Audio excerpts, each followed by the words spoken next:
the histories of oppression that communities of color have experienced. And the thing is, I'm gonna have to be frank about it. It can be uncomfortable, and it's going to be uncomfortable for a lot of people. But in order for you to truly be effective, and to truly, if and I haven't said this in a clinic, well, in a clinical capacity or situation is this.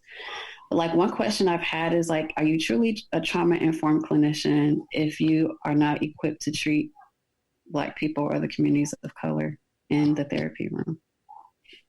And if you're going to be a therapist for these communities, you have to have some type of training in racial trauma and anti-racism. You have to. You can't just go in and just think you can sit in your chair or get on Zoom and think that treatment is just going to go well, and you just have absolutely no training at all.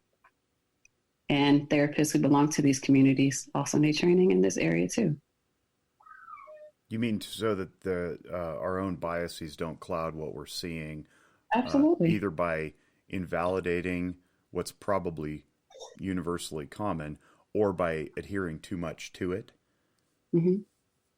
Absolutely. I think that internationally, when the protests started this past summer, spring and summer, I saw a lot of therapists who didn't identify as Black or Indigenous people of color invalidating, just for me, the Black experience of experiencing racism and things like that. And it was very difficult for me to watch as a clinician seeing another clinician. Like, outside of the therapist community, I don't accept it, but I expect it.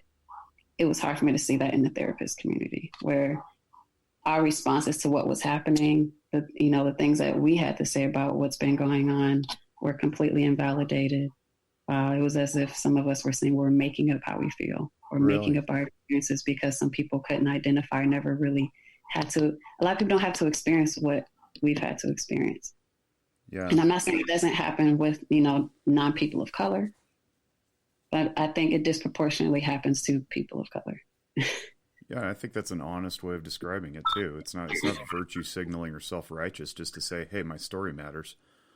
Yeah. And so just for clinicians to say, to invalidate other clinicians in this way, it was very bothersome for me, to be honest. Yeah. What were you seeing? What was some of the anecdotal, experiences that you saw that were invalidating?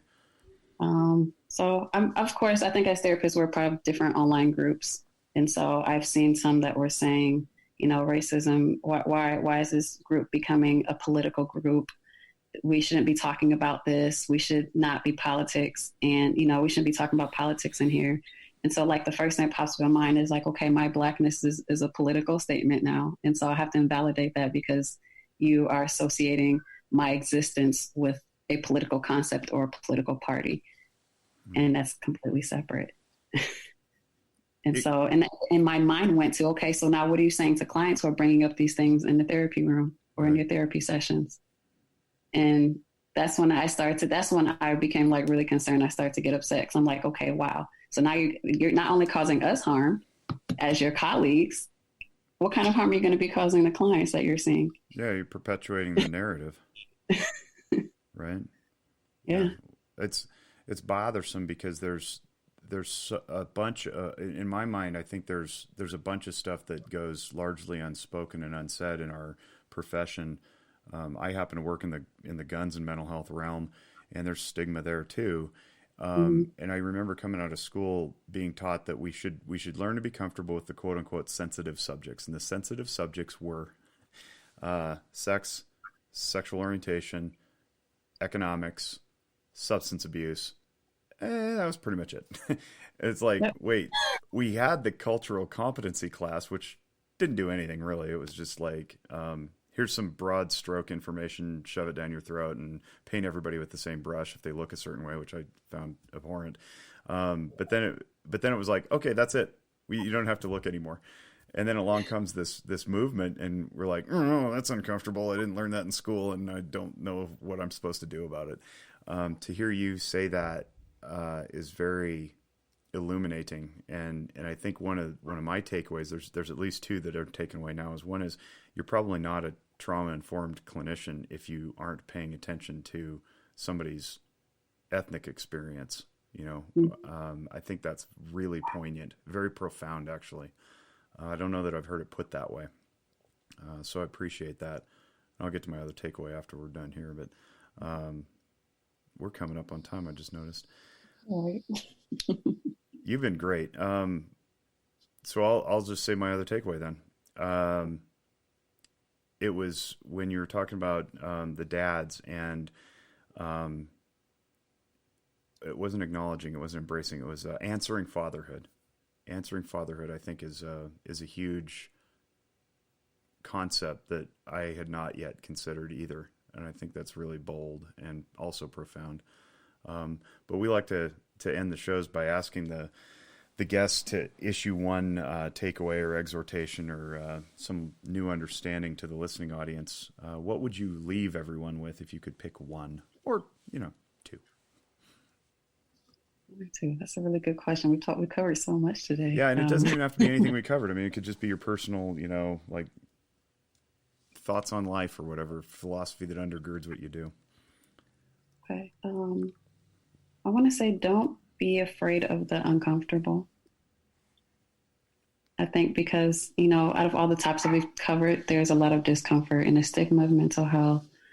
There's discomfort in having your own experience where you're not feeling emotionally at your best. There's discomfort in learning more about other people and how it, how it's impacted your life, the way you've grown up, and the different types of views that have influenced the way you think. And I think all of that can really, can be compasses. Don't be afraid of the uncomfortable. Don't be afraid to step outside of your own knowledge base and to be open to things that challenge what you believe. I'm in the doctoral program right now, and in the class we talk about critical. Oh, thank you. One of our concepts was like critical thinking theory. And I really wish this was taught in high school. And one of my classmates said this is more about when you are researching different information. A lot of people research information to support what they already believe instead of researching information that enhances their knowledge from an unbiased perspective. Yeah. And so the discomfort can be in doing that as well. So just really, truly doing your own work and being able to face the things that are hard to do that. Everybody has, does things in her own time, but at some point you can do that. I think that would be really good for your own personal journey, is to face, you can do hard things. I do want to leave everyone with that. You can do hard things. And sometimes therapy is one of those things too. Sometimes it is. I have 3 takeaways now. The other one is being comfortable in the discomfort of not feeling at your best. I think that's something that we sometimes feel like we have to put on our Superman cape and go do the best even when we're not at our best, and that's insightful too. Yeah. Thank you for being here. This has been educational. It always is. I love what I do. Selfishly, I do it because I learn, and then selflessly, we do it for other people to learn. Appreciate you. How do people reach out to you, get a hold of you? I know you're switching your website soon, but are you on the social media train? I am. So right now, you can find me on Instagram at the top wellness _. I'm also on Facebook at the top wellness as well. And of course, my website at thetopwellness.com. At the top wellness _ Oh, there you are. Yep. There's an underscore in front of it too. Is the therapy is normal? Is that also you, or is that somebody else? I have. Hold on. Let me look over here. You have a new follower now, by the way.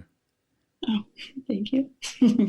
This one is just with the underscore at the at after. The end, yeah. Yeah.